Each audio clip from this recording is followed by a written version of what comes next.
I'm John Law, this is Chasing Cars, and today we've come to Lang Lang Proving Ground for a preview of Denza's 1.2 Land Cruiser Punch.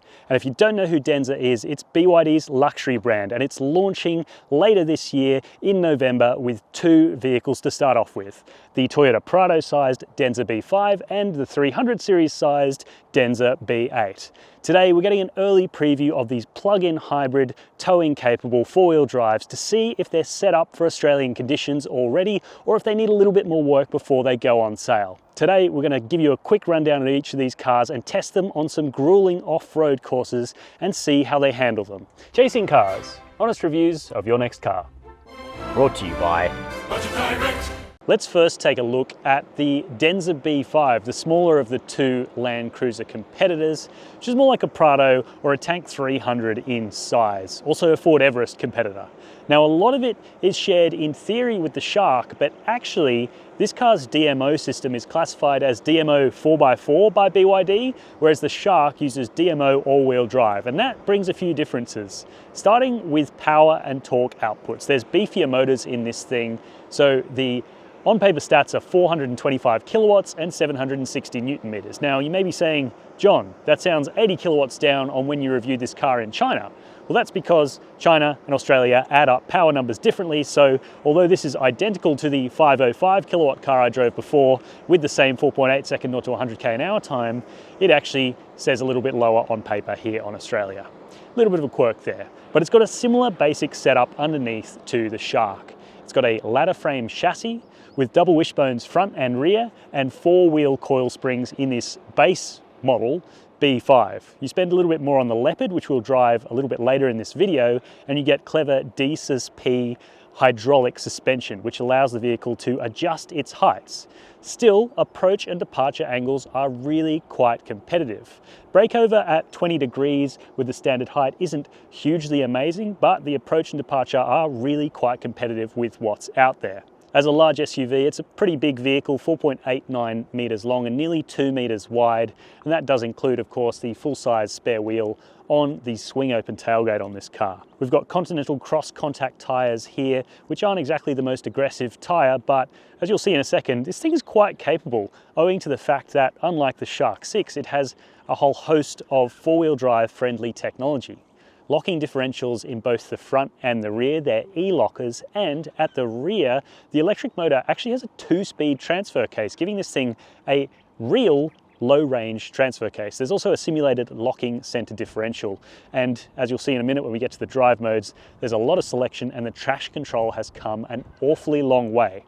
Now, while we're at the back here, I do want to talk about something else, which is payloads for this vehicle. It wasn't looking good on Chinese-based specifications. Payloads were nowhere near competitive with market leaders.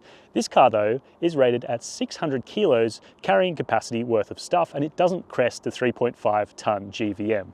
That's not class leading, but it's certainly up there with the likes of the Toyota Prado and the Ford Everest. So it's really good to see BYD paying attention to that sort of thing that Australian customers really care about. Towing is another big thing for this vehicle. 3 tons is the limit, which isn't obviously class leading. You have to go up to the B8 if you want the 3.5 ton capacity, but all B5s ship as standard with a 12-pin towing kit. So you get the ball, you get everything you need so that you can actually even power your fridge in your caravan while you're driving along on the highway. I think that's a clever touch. We'll have to wait and see how this car actually tows in the real world and whether this fairly soft feeling suspension stands up to it. Also got these really chunky metal recovery hooks at the back and at the front. So as you can see, a little brief walk around of this car, it's not just about the headline numbers. 425 kilowatts is certainly impressive, but it seems like BYD's gone the distance in making sure that this car has that extra capability that some Shark 6 owners are complaining about, and a capability limit that we found ourselves at Chasing Cars. Right, so off-road test. First things first, we're going to go into the mode selection. I'm going to go from intelligent. I think we'll try mountain, because we tried mountain before. And it did well. There's no locked diffs, but we're automatically in low range. So we'll see how this car takes on this rather challenging test in just regular 4 low. You can probably hear there's no engine sound because we're on electric motors only. And what we're going to do is just creep up to this rather nasty obstacle. Hopefully it looks as horrendous on camera as it looks rolling up to it, and see if the traction control wants to work. And the traction control does want to work. It's pretty good. The traction control system has clearly been finessed from the Shark. This is all without the locking differentials on. It's got front and rear lockers, but we've got wheels in the air, and it's just managing traction using the braking ABS modules, bit of traction control. Feel that? A little bit of buzz there. I can feel it grounding out. This car's only got about 220 millimeters of ground clearance. Take this next little section nice and easy. Front wheel off the ground and back left wheel off the ground. We're sort of floating there. It's quite soft, this car. Belly out. And then the final one. I've got to say, the 360 cameras on this are bloody great too. Yeah, and I should say that little offset section is a section that BYD didn't really want us to use. And we went ahead, tried it out, and it worked. It's so serene. I just can't get over the serenity of it all. I think that was pretty impressive. Hopefully it looked as much from the outside as it felt calm on the inside. Next test will be a little bit of a hill climb after we get through this muddy puddle. Boy, there we go. And that hill climb will help us test the sort of power and ease of throttle application, because I think that's my one main complaint in this car, but we'll come back to that in just a second. And so here we are at the little hill climb. Just gonna get myself in position. Remember, this is the less powerful. This is, in theory, the least capable of these four-wheel drives we're testing today. So I'm just gonna get myself in position. You know, what we'll do is we'll take it out of mountain mode, because I think mountain mode's clearly good. So what we'll do is go intelligent, low range, leave the diff locks off, little offset mogul, and let's really creep up and test the traction control system on this car, because anyone can bowl up this hill, but we're doing, what, 4 k's an hour, 2 k's an hour, 3. Front wheel's gonna dip in any second now. I can see that on the screen. And we got nothing there. A bit more power gets us through. But remember, this is intelligent mode. So I'm just gonna roll backwards. Back into drive mode. And we're gonna go mountain mode. Again, no locked rear differentials. This is all traction control. Same approach, just a tickle of throttle. You can hear the engine working to get enough power to get up the hill. Front wheel drops, traction control corrects it. Front left wheel up in the air, traction control working, bit more gas. Working hard, but we're up and away. I say that's pretty good. Pretty seamless. I'm impressed, as we were bellying out a little bit in this car.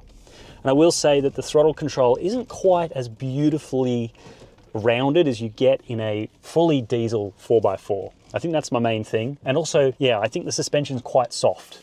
So it does tap the ground with its belly quite a lot, this vehicle. But undeniably impressive, and especially given the shortcomings of the Shark 6's traction control, to see this car perform like that on those two obstacles, I think, is really buoying for this car's potential for success in the Australian market. In the front seat, the B5 feels really high quality. So much nice stitching, soft, lovely touch points, solid feeling door pulls as well. It's a blend of quality, luxury, and solid build quality that you don't really find anywhere else at the theoretical price of this car. Yes, the GWM tank range looks pretty slick, but when you start to dig into those cars, they feel a little bit flimsy. And while the Toyota Prado may feel nice and solid, it doesn't compete with the BYD when it comes to technology and a feeling of luxury. Practicalities are good too, twin wireless charging pads, little storage space, cup holders, pretty decent door bins, and this extra tray up here for a smartphone for the passenger, plus this heated and cooled central storage box, which is really nice to see. As I said, technology is amazing. This huge touchscreen, really quick to respond. Everything you could ever want to do in there is in there, but you've also got a row of shortcut physical buttons for key things like 4-low, drive mode, start, stop, and the differential locks, plus the hill descent control. It's got it all, it seems, on paper. Can't wait to try this thing in the real world. And the back seat of this 5-seat B5 is really spacious. I've got plenty of knee room, loads of headroom, and toe room's pretty good for a body-on-frame vehicle. Materials back here though are what's impressive. It feels elevated. Nice soft touch up here, comfy armrest. Again, that sense of solidity. We have an adjustable backrest, which is nice. The bench itself is pretty comfortable. I've got vents down here, heating for the outboard seats, a little pocket down there for my USB A and C charge points, and these vents in the ceiling here so that I can get nice cool air all over my face while looking at the sun through this lovely big panoramic glass roof. This is the big brother, the B8. It's longer, and under the bonnet is a 2-litre turbo petrol engine which helps power slightly beefier electric motors to 450 kilowatts and the same torque of 760 newton meters for the same 0 to 100 kilometre an hour time as the B5. It's got the same DMO 4-wheel drive system as well, the 4x4. We can call it Damo if you want. A couple of differences though, we've got Michelin Pilot Sport tyres on this car, which is an interesting choice, but I think that's because it's so powerful and such a big rig. And also it has the front and rear diff locks just like the other car, so it should be plenty capable. It also has a trickier hydraulic suspension system with 3 ride heights as opposed to 2 in the D-Sus P equipped Denza B5 Leopard, which is cool. I'll show you how that works at the back in a little minute, and it should give this car a bit more off-road capability. Side steps are standard, not power deployed like they are in China. Come around the back here and we've got this funky, chunky spare wheel holder thing here, which, you know, let me know what you think. It definitely looks futuristic and pretty cool, if not conventional in any way at all. Importantly, for those out there who like to tow, this car is also upgraded versus the B5 to a 3.5-ton towing capacity. With the D-Sus P equipped cars, we're told that you also only need to adjust the downbore weight to 5% of the trailer behind you rather than 10% that you typically see, thanks to this suspension's clever tech.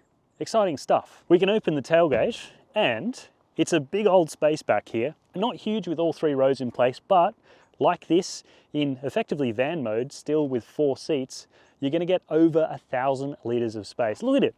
There's so much room for your stuff. Nice flat load floor as well. A little bit of encroachment here, but you've also got these cool things to raise and lower the suspension to make it easier to load heavy items into the boot. All good stuff. We'll finish off with the payload of this car because it's even better than the B5 at 700 kilograms. So you can keep the whole family in there and the stuff to go away with, at least in theory. And it means, because this car is such a big unit, over 3 tons in weight, the GVM therefore climbs above 3.5 tons to put it in a different classification to the smaller B5. Just an interesting little factoid for you there. We're in the B8 now, and we're taking on the same little course. And the first thing I'm going to do as we come up to these nasty looking moguls is pop it into my tall suspension height here. Turn on full low. Oh, hang on, what do we got to do? Mountain mode, and then suspension will automatically go up to high, giving me 290 millimeters of ground clearance and improving my approach angle to 33 degrees. I like mountain mode. Again, no differential locks. This is all traction control. Creeping on E motors alone. See how it goes. Lots of grumbling. But there we go. And that time when we dropped down, we didn't belly out, of course, because we've got extra ground clearance. Now, this system is also available on the B5 in the Leopard trim, which I'm guessing will sit somewhere between the price of the regular B5 and this B8. Pay, say 80 grand, 85 grand? A lot of tech for 85 grand. I will also say that excitingly, ADAS unavailable temporarily comes up when you go into the off-road drive modes. I think that's a very deliberate thing. Yeah, I mean, that was so uneventful that, I don't know, it's really capable. Really quiet, simple, slick operation, easy to go into high. You can use the touchscreen, or you can do a lot of it through the physical buttons here. So, yeah, pretty cool stuff, really. Pretty cool stuff indeed. The interior architecture is much the same as the B5, though you do get a bigger touchscreen, a little bit more smatterings of Napa leather all over the place, and my favorite feature in here, which are these soft closed doors, which you use this little button here, shut it, Little electric motor, was it closed? Nice. Of course, with the B8, you get the third row of seating. This is a 6-seater with 2 captain's chairs, but you can also get a 232 configuration as a true 7-seater. And it is a true 3-row SUV. I've got loads of knee room here. The floor is actually rather low for me back here, which is comfortable, and I've got a decent amount of headroom. And remember, I'm 188 centimeters tall, so this is really good.